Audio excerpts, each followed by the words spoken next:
Can cannabis transcend frontiers? Matías Litvak is a well-known Argentinian influencer who settled in Israel and dedicated his life to researching and cultivating the cannabis plant. Matías' purpose is to teach others about the plant's thousands of virtues and benefits. In this 32nd edition of Cannabis World Journals, Matías tells us about his journey and struggles to destigmatize the plant and teach others about its multiple benefits. Vale, perfecto. Bueno, Matías, nuevamente me presento, mi nombre es Nicole. Nuevamente te doy las gracias por estar aquí en este espacio con nosotros y por regalarnos un poco de tu tiempo. Quisiera empezar por preguntarte, o bueno, que nos cuentes un poco cómo empezó tu historia con el cannabis. Bueno, primero, muchas gracias, Nicole. Un placer para mí estar acá, así que muchas gracias por recibirme. Y bueno, mi historia con el cannabis se remonta a hace como 16, 17 años. Cuando yo tenía 16 años, empecé a cosechar, a cultivar para uso personal, por un par de años, escondido en el techo de la casa de mis padres, sin que ellos sepan, como cualquiera que empieza a cultivar en esos tiempos, hace 16 años, la realidad del cannabis era otra. Y a raíz, un par de años después, a raíz de que le detectan cáncer al padre de mi mejor amigo, decido con mi mejor amigo empezar a cultivarle de forma muy profesional para tratar de paliar el malestar que él estaba viviendo transitando la quimioterapia. Así que yo en ese momento ya vivía en una casa solo en Villa Crespo, en Buenos Aires, Argentina, capital federal, y tenía dos ambientes, y decido pasar la cama al living y armar esa sala. La armo como de cultivo muy profesional y me obsesiono con el cultivo, empiezo a leer y estudiar lo máximo posible porque yo quería tratar de cambiarle la vida al padre de mi mejor amigo, así que busqué una genética que era recomendada para esta enfermedad tan dura como es el cáncer, y le cultivé algo que realmente le hizo realmente muy bien. Fue un impacto realmente muy positivo en su vida en ese momento, para transitar ese momento tan doloroso, lo que le permitió tener una mucho mejor calidad de vida en los meses que le quedaron por vivir. Inclusive vivió 8 meses más de lo que habían diagnosticado los médicos, y con una buena calidad de vida. Por lo tanto, fue realmente me pegó de una manera muy, muy fuerte, y ahí es que yo empiezo a ayudar a grupos de madres con hijos con epilepsia y un montón de gente que empieza a encontrar en el cannabis una terapia alternativa, una medicina alternativa para poder paliar dolores o transitar enfermedades realmente muy, muy severas. Empiezo a dar charlas para 300, 400 personas con el fin de desestigmatizar la planta, contar la historia, explicar por qué de la prohibición, cultivo, extracciones, patologías y demás. Así que me empiezo a, digamos, hacerlo todo obviamente por amor o sea, es completamente solidario. Nunca vendí un gramo, siempre regalé aceite a la gente que lo necesitaba, pero mi fin era poder darles la caña y no el pescado. Así que yo daba el aceite cuando veía que en el momento se necesitaba sí o sí, pero después la idea era que todos cultiven y que se empiece a pasar la palabra y que todos empiecen a enseñarse entre todos. Y un día me doy cuenta que quiero profesionalizarme, escribo a diferentes compañías en Israel, una me contesta, me vine a Israel, agarré el peor trabajo y poco a poco fui creciendo, y después me tocó una experiencia en Estados Unidos que agarré y fui, después de trabajar en 3 empresas acá.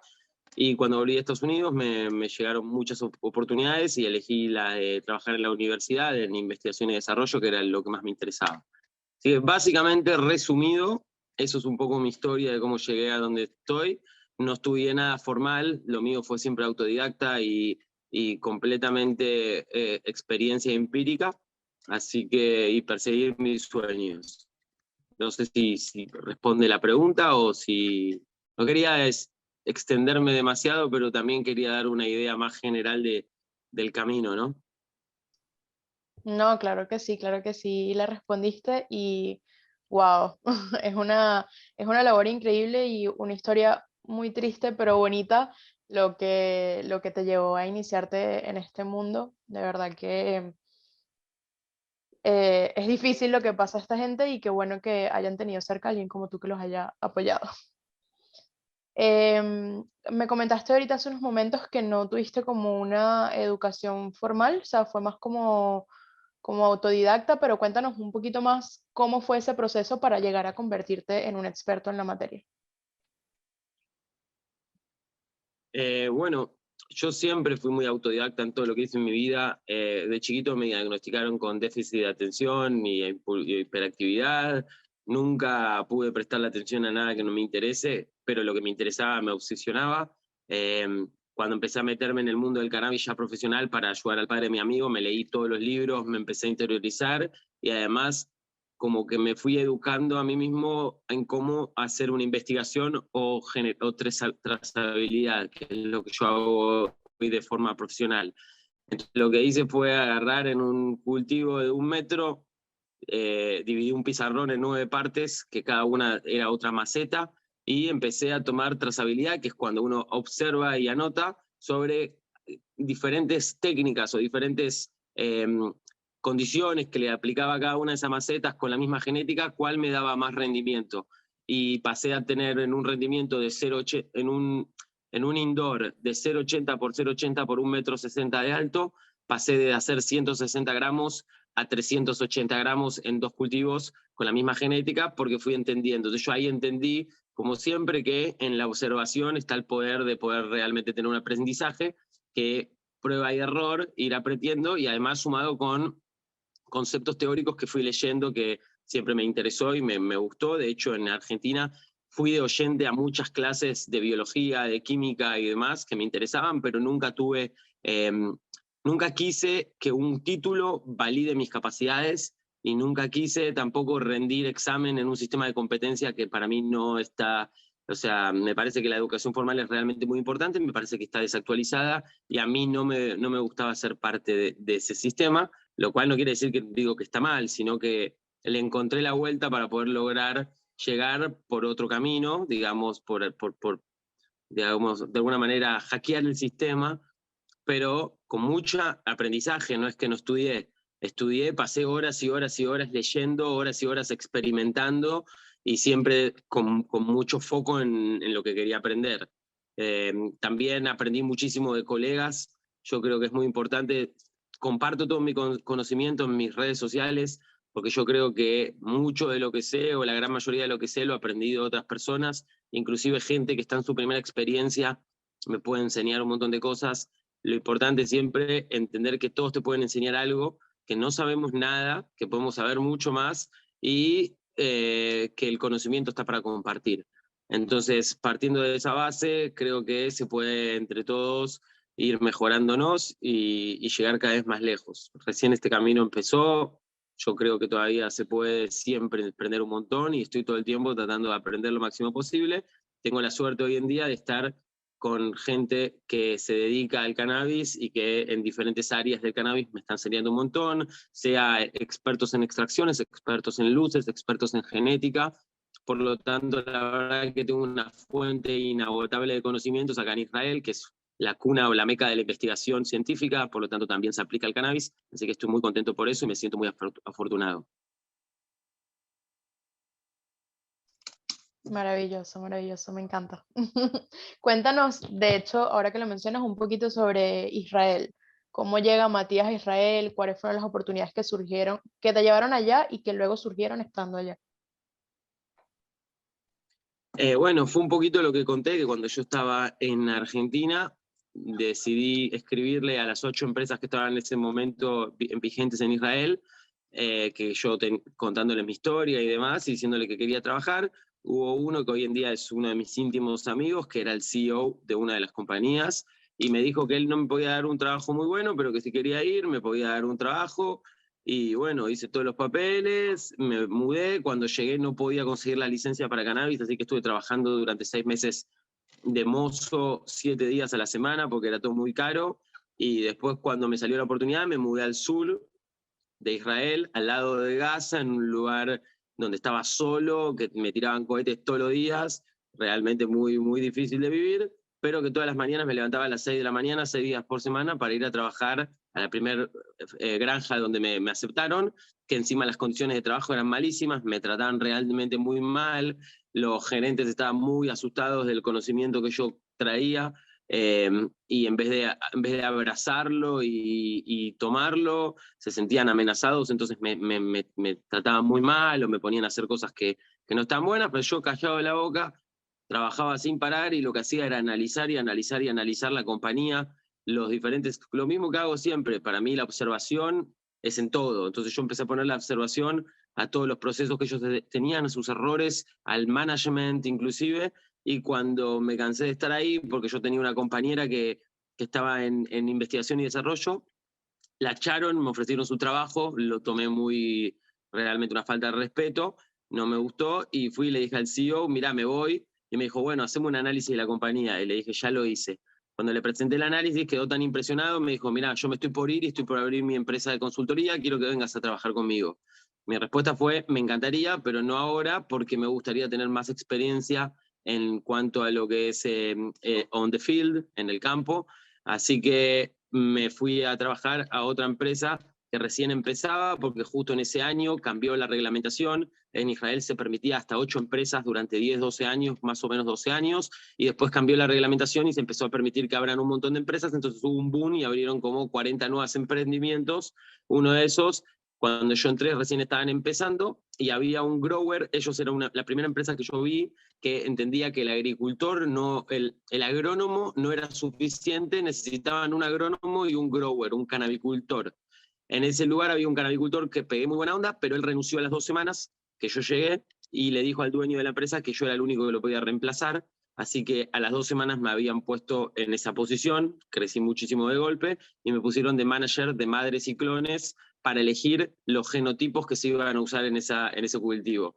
La verdad que trabajé ahí 6 meses muy bien, era el trabajo de mis sueños y me llegó la oportunidad de irme a Estados Unidos con muchísimos riesgos, podía no entrar porque era plena pandemia, pero de nuevo decidí tomar riesgos, me fui a Estados Unidos, puse en juego todo y en Estados Unidos llevé a cabo un cultivo en la mitad de las montañas yo solo de 7.000 plantas, lo cual me enseñó un montón, llegó mis exigencias y todo al límite. Y después de ese cultivo me llevó la oportunidad de estar como de gerente, director de cultivo en diferentes empresas que estaban empezando en Israel, de la mano del CEO de esta compañía que me llevó, empezó a ser mi representante. Podía trabajar con él como consultor, le dije que quería seguir on the field, quería seguir trabajando. Y ahí me trajo 3 oportunidades, 2 que pagaban bastante más como director de cultivo de producción, y una en la Universidad en Investigación y Desarrollo. Yo para ese entonces había entendido que la genética era el 80% del trabajo, me fascinaba, me había parecido fascinante las genéticas OG, Ocean Grown de Estados Unidos, de California, cómo crecían cerca del mar, lo había encontrado muy fascinante, entonces decidí irme a la universidad. Y bueno, y aquí estoy en la universidad, después de un par de años empecé a hacer consultoría en Argentina, empecé a ayudar, me siento muy orgulloso y con mucho honor digo que fui parte un poco de aconsejar un poco al Ministerio de Desarrollo Productivo de la mano de Matías Culfas en Argentina, que ahora ya está la ley. También empecé a hacer consultoría por Latinoamérica, y bueno, un poquito de a poco creciendo en este mundo que me encanta y siempre tratando de colaborar. Lo que hago en Instagram lo hago para seguir manteniéndome a mis raíces, que es el cultivo solidario, y mientras tanto tengo la suerte de poder vivir de esto, y también me gusta compartirlo para mostrarle a un montón de latinoamericanos que el sueño se puede cumplir, que pueden lograr trabajar de esto, que cada vez es más fácil, que igual hay que sacrificar un montón, porque yo sacrifiqué mi vida entera, estoy lejos de mi familia, lejos de mis amigos, en un país que no es el mío, con un idioma que no es el mío, pero que bueno, que vale la pena si es tu sueño, perseguirlo, que se puede, y que siempre con mucho esfuerzo y humildad se puede lograr lo que uno quiere. Tarde o temprano se logra.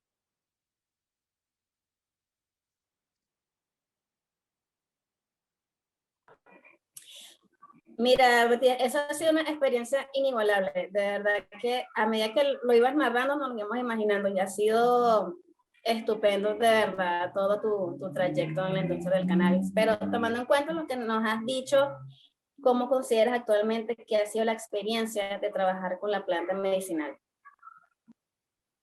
¿Cómo? Perdón, no la entendí. ¿Cómo consideras actualmente que ha sido la experiencia de trabajar con la planta medicinal? ¿Cómo lo consideras? Bueno, como yo comentaba, para mí mi conexión con la planta es de un lugar muy sentimental. Eh, para mí es medicina, siempre lo defiendo de esa manera. Al haber ayudado y visto la mejoría del padre de mi mejor amigo, que era como mi padre, en una etapa tan dura de su vida, y yo colaboré con más de entre 12.000 y 15.000 personas he conocido a lo largo de estos 15 años, con los cuales hablé personalmente o tuve algún trato para ayudarlos a encontrar cuál es la mejor composición de cannabinoides, para ayudarlos a cómo cultivar, cómo hacer el extracto, gente con parálisis, con hijos con parálisis cerebral, gente con tumores en la cabeza, gente con epilepsia, con Parkinson, con mal de Tourette. Y yo lo vi siempre de cerca, esa mejoría, y esa gente me dio abrazos que son inolvidables, que son más que cualquier otra cosa. Entonces, para mí, la planta es mi militancia, es mi lucha, es medicina. De hecho, para mí no existe lo recreativo. Cuando a mí me preguntan recreativo, yo digo que es cannabis medicinal o terapéutico, porque yo creo que inclusive lo recreativo es terapéutico y que no hay una manera de distinguirlo.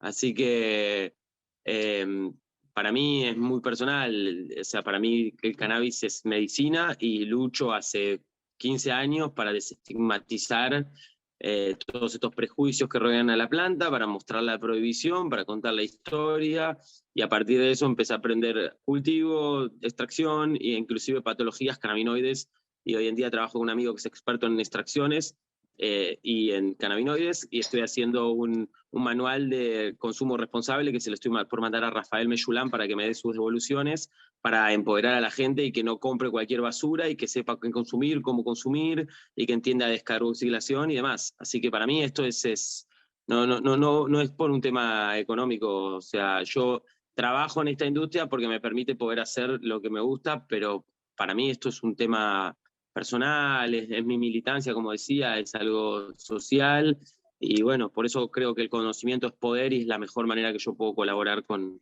mucha gente. Y por suerte las redes sociales es una herramienta increíble, y lo que pasó en Instagram fue realmente impresionante, y hoy en día cada vez que comparto algo lo ven 40 y pico mil de personas, lo cual es realmente muy hermoso porque es una llegada muy, muy grande. Sí, siempre es gratificante ver cómo tu trabajo es valorado, ¿verdad? Por las demás personas. Eso significa que lo que tú has hecho está rindiendo sus frutos. Pero ahora nos gustaría que nos describieras un día de trabajo con los cultivos. ¿Qué retos se pueden presentar cuidando cultivos de cannabis? Bueno, los retos están todos los días, en todo momento. La verdad que en el cannabis lo que tiene que es una planta, más cuando trabajas en sustratos inertes, que cambia de un día para el otro de forma realmente muy, muy fuerte. Además, yo tengo algo que muchos se enojan, pero me dicen que tengo una mirada microscópica, porque cuando estoy mirando las cosas paso rápido y encuentro hasta el bichito más chiquito o el patógeno más chiquito, o inclusive los sistemas, el hongo, las bananas, como se llaman de forma criolla, que es el órgano sexual masculino de la planta que fecunda, que puede darse en hermafroditismo, y puede encontrarse problemas todos los días. Un día crees que estás todo hermoso, al otro día llegaste y te encontrás con que de repente tenés oidio por todos lados. Entonces es algo de día a día, nunca hay que relajarse, en ningún momento uno se puede relajar, y hay que entender también que los problemas son oportunidades para dos cosas, para aprender y para también encontrar una solución que te permite inclusive tener un mejor resultado. Entonces yo nunca me desespero cuando encuentro un problema, lo tomo como oportunidades, más teniendo en cuenta que yo hoy trabajo en investigación y no en producción, entonces la producción a mí no me importa, sería distinto si estoy a cargo de algún sistema productivo donde me pondría mucho peor. Acá cuando encuentro problemas para mí son oportunidades de aprendizaje, por lo tanto está muy bueno, y hay que siempre estar en los detalles está la diferencia del producto final. Yo soy muy atento a los detalles, miro mucho en mis sistemas de automatización, las estadísticas, el cambio desde la electroconductividad en la maceta hasta el momento de dry off y drop off, hasta la humedad, cuánto sube a la noche y la temperatura. Y yo creo que ajustando estos parámetros, dependiendo de la genética y estando muy encima de lo que es la observación, como digo siempre, se puede lograr ir mejorando de cultivo a cultivo, siempre con calma. Y bueno, problemáticas, como te digo, para mí ese es el cultivo más difícil del mundo, sin ningún lugar a duda, y es lo que se está encontrando toda la industria agronómica, que realmente los agrónomos la están pasando mal. Acá en Israel la están pasando mal. No tienen la capacidad porque son reglas del juego diferentes que las que te da, sin desestimar, ¿no? Porque el agrónomo tiene un montón de herramientas espectaculares que sirven un montón, pero el canabicultor, el que tiene experiencia con la planta, tiene una mirada y una experiencia totalmente distinta sobre la planta, que es realmente muy útil a la hora del día a día, porque es una planta que, qué sé yo, por decir de una manera, la planta de tomate tiene 50 años de estabilización de las semillas, y todas las semillas vos las plantás y salen iguales, y se sabe exacto cuánto hacer y demás. El cannabis es una planta que, para empezar, es muchísimo más avanzada, que cada genética es distinta, que cada genotipo es distinto, que no tiene la misma cantidad de desarrollo con la genética que tiene la planta de tomate. Entonces, cuando uno está acostumbrado a hacer todo muy estructurado y by the books, por decirlo de una manera, con el cannabis se encuentra que si uno no tiene cintura y no tiene dinámica y no se puede adaptar a diferentes problemáticas, hay resultados muy malos. Y yo he visto perder cultivos muy grandes, tirar toneladas a la basura por diferentes problemáticas. Y de los cultivadores que más saben. O sea que nadie está exento de tener un gran problema y perder mucho producción. Por lo tanto, siempre hay que encarar los cultivos con humildad, entendiendo que puede pasar cualquier cosa y que hay que estar muy pendiente de cada momento y cada día y cada proceso del cultivo. Wow, bueno, realmente sí. El cuidado de los cultivos de cannabis es realmente un trabajo que requiere dedicación, mucha responsabilidad, ser detallista, porque de ahí es donde vienen los mejores resultados. Así que realmente consideramos que haces un excelente trabajo, Matías. Pero, ¿qué crees que ha sido lo mejor de transmitir tus conocimientos sobre la planta a otros?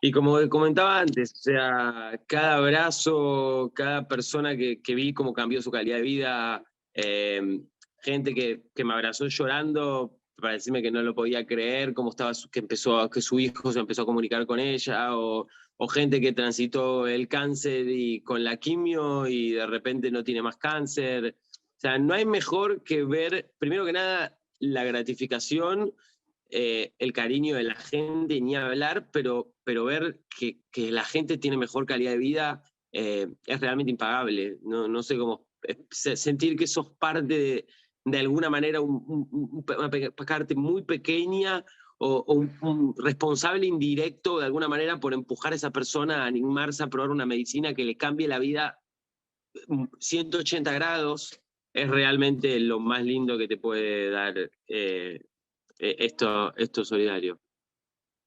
Tomando en cuenta todos tus años de trayectoria en esta maravillosa industria, ¿crees que se te ha presentado algún tipo de obstáculo? Constantemente. La verdad, obstáculos, primero que nada, bueno, como conté cómo empecé y al no tener título al principio era más difícil. Hoy en día ya como que las credenciales las logré desde otro lugar y de hecho me pasa mucho que viene en la universidad gente que me gusta contar esta anécdota, pero vino una persona que estaba al mando de una empresa genética, se sentó y me dijo: yo tengo un PhD en esto, mi segundo PhD acá y mi tercer PhD acá. Y me mira, mirá qué bien. Bueno, vemos las plantas, le empecé a mostrar las plantas, estaba sacando fotos, no lo podía creer, y me mira y me dice: ¿en qué tenés tu tercer PhD? Porque los primeros dos, uno es en biología y el otro en agronomía, y el tercero, ¿en qué está? Y yo lo miro y le digo: yo no estudié nada formal. Y el tipo se quería matar. Entonces pasa mucho eso que muchos, bueno, y bueno, uno de los desafíos que encontraba al principio era el de no tener un título, que ahora la industria está cambiando, y mi gran amigo Fero Soriano, gran escritor, gran periodista, escribió en Twitter cuando me hizo una vez la nota, dijo, los cultivadores hoy en día son como los hackers cuando se creó Silicon Valley. Porque ahora están yendo a buscar las empresas a los cultivadores que vienen del mercado negro, pues son los que tienen el conocimiento, como en ese entonces los hackers eran los que tenían más el conocimiento de lo que era todo el mundo high-tech, digamos, o programación y demás.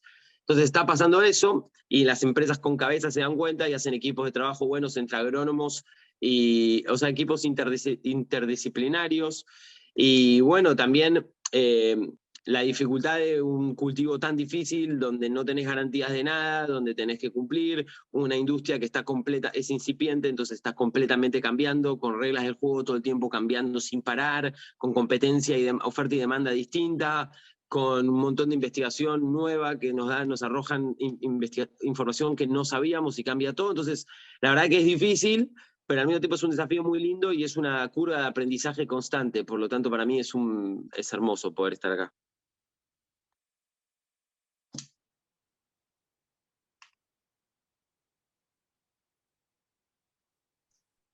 Vale, increíble. Matías, cambiando quizás un poquito la temática y yéndonos más hacia lo que es el pensamiento actualmente de la sociedad, ¿crees que todavía existe ese tabú con respecto a la planta? Y de ser así, ¿cómo crees que podríamos trabajar en eso? ¿Cómo se podría educar a la sociedad para que cambie este pensamiento que existe todavía hacia el cannabis?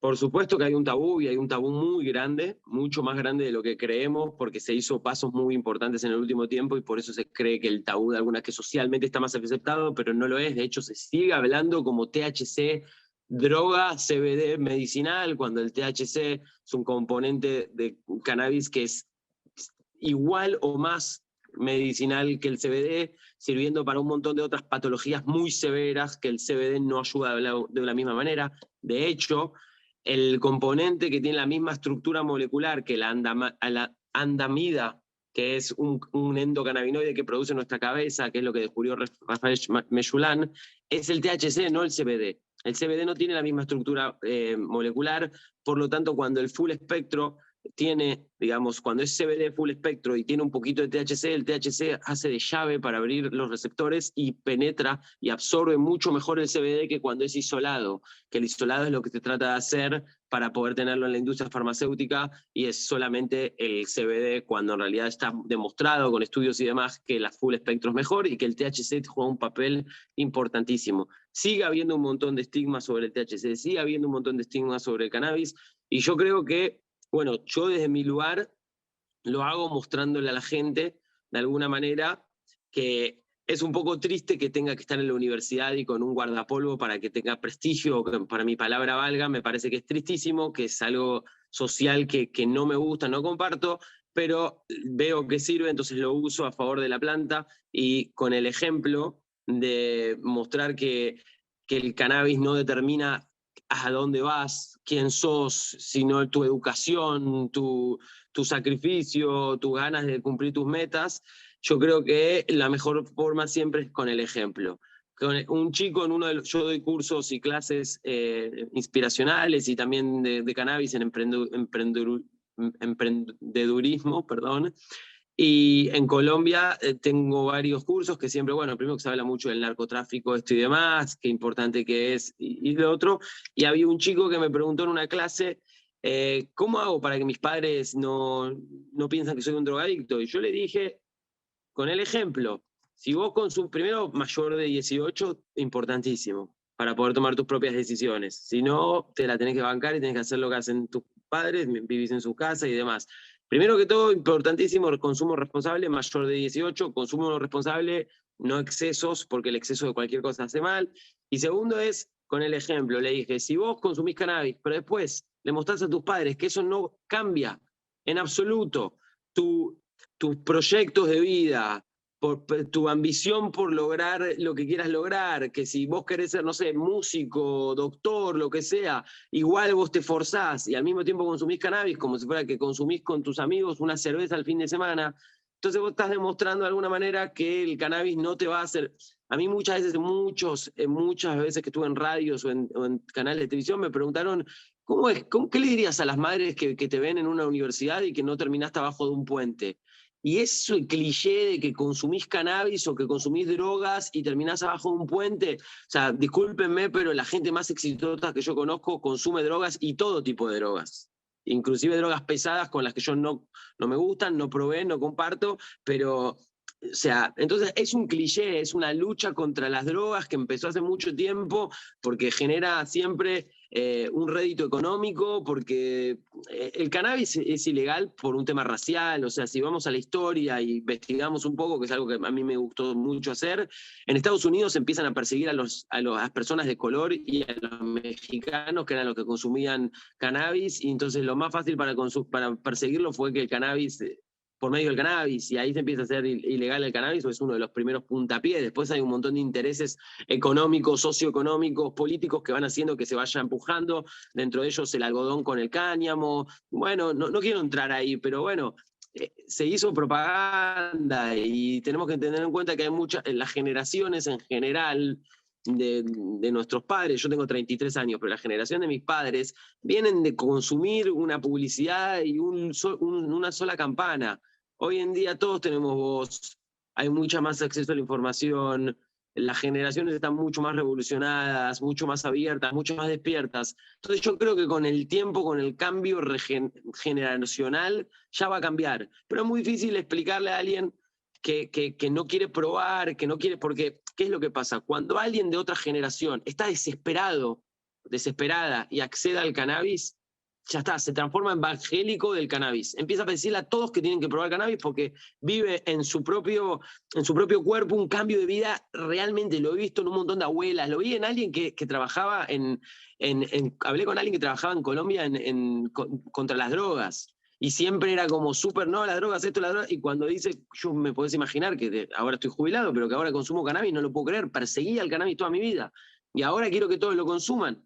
Porque cuando uno lo prueba de alguna manera y tiene la experiencia es más fácil, pero alguien que no lo prueba y que está cerrado y que por nada lo quiere probar y quiere mejorar su calidad de vida y no le importa y no lo va a hacer por cambiar. Entonces es un cambio generacional que se tiene que ir dando, que se tiene que dar en social, político y obviamente, nada, siempre con el ejemplo, bien arriba, de mostrar que o sea, tenemos que dar el ejemplo, entonces no podemos usar el cannabis como si fuese con exceso, como se usa cualquier tipo de droga, porque inclusive hay excesos al juego, hay excesos al sexo, o sea, el problema está en los excesos, no en la sustancia o en la actividad.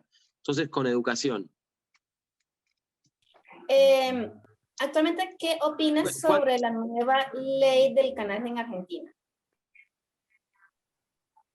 Bueno, creo que es un paso gigantesco para los argentinos, para la industria argentina, para la economía argentina. Creo que el Ministerio de Desarrollo Productivo, de la mano de Matías Culfas, laburó y trabajó espectacular. Creo que es un paso importantísimo para todos los argentinos, para la industria argentina. Creo que ahora la reglamentación y las regulaciones es lo más importante para que se pueda implementar bien y que sea realmente, o sea, se dio el primer paso, hay que seguir trabajando para poder hacerlo de manera correcta. Así que realmente estoy muy contento y, como comentaba, muy contento también y muy orgulloso de haber puesto mi granito de arena ahí. Así que a seguir estando disponible para mi país y tratar de seguir colaborando. Claro, sin duda es todo un triunfo. Eso significa que el cannabis está arrasando y que pronto estará completamente a nivel internacional. ¿Crees que estamos cerca de la legalización del cannabis en Latinoamérica y el resto del mundo? Sí, creo que estamos a un paso, hay que ver, se va a seguir dando a procesos porque obviamente todavía hay muchos estigmas que derribar y hay muchos intereses en juego, pero yo creo que estamos muy cerca, o sea, estamos más cerca que nunca, es realmente una revolución lo que estamos viviendo. Claro, sin duda estamos cada vez cerca de lograr el objetivo en la industria del cannabis. Matías, ¿cuáles son tus planes en un futuro muy, muy cercano? Bueno, ahora estoy trabajando, haciendo consultoría y tratando de desarrollar algunas cosas en Argentina, en Latinoamérica. Estoy viendo un poco qué es lo que hago acá en Israel, porque la verdad que gracias a gracias a Dios y a mucho esfuerzo, estoy siendo reconocido en Israel, que es realmente algo muy lindo, y tengo mucha gente en la industria que me está viniendo a buscar para hacer cosas.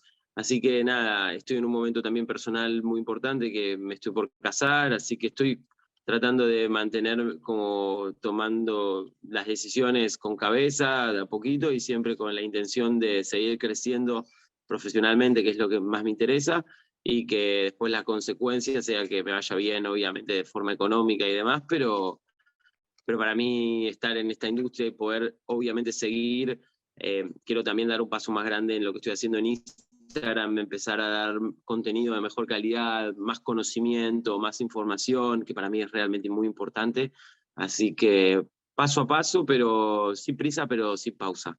Con muchas ganas de seguir en este mundo hermoso, en esta industria hermosa.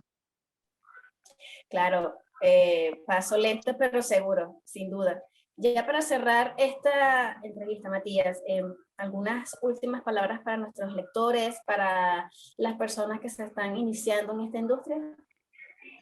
Que sin miedo, que experimenten, que si alguien te dice que las cosas son de una manera, nunca le creas, no sabe nada, no hay una sola manera de hacer las cosas. Cada cultivador con su propio libro, cada cultivador con su propia experiencia. Tengamos experiencia, animémonos a probar, a jugar, esa es la manera que mejor se aprende. Tratemos de siempre mantener una humildad de compartir conocimiento, no creernos que tenemos la fórmula de Coca-Cola, porque no es así. Veo que es un error en la industria muy grande, que no se comparten y por eso no se avanza de la manera que nos podríamos estar avanzando si nos unimos. Y que, bueno, que si tienen ganas de ver algo, de hacerme una pregunta o lo que sea, me pueden buscar obviamente en Instagram, que es Litvak con B corta acá, .Matías, y los aliento a seguir informándose, seguir leyendo obviamente todo lo que ustedes comparten, que estuve viendo, y la verdad que me encanta, me gusta que le den tanta información a la gente del mundo del cannabis, pero de tantos diferentes temas, que me parece espectacular. Así que eso, que sigamos educándonos y que sigamos dando el ejemplo. Perfecto, Matías. Muchísimas gracias de verdad. Un placer. Por Un esta placer muy grande. Gracias por tu tiempo, de verdad. Un placer, espero que les haya gustado, que sirva y que les guste a ustedes sobre todo.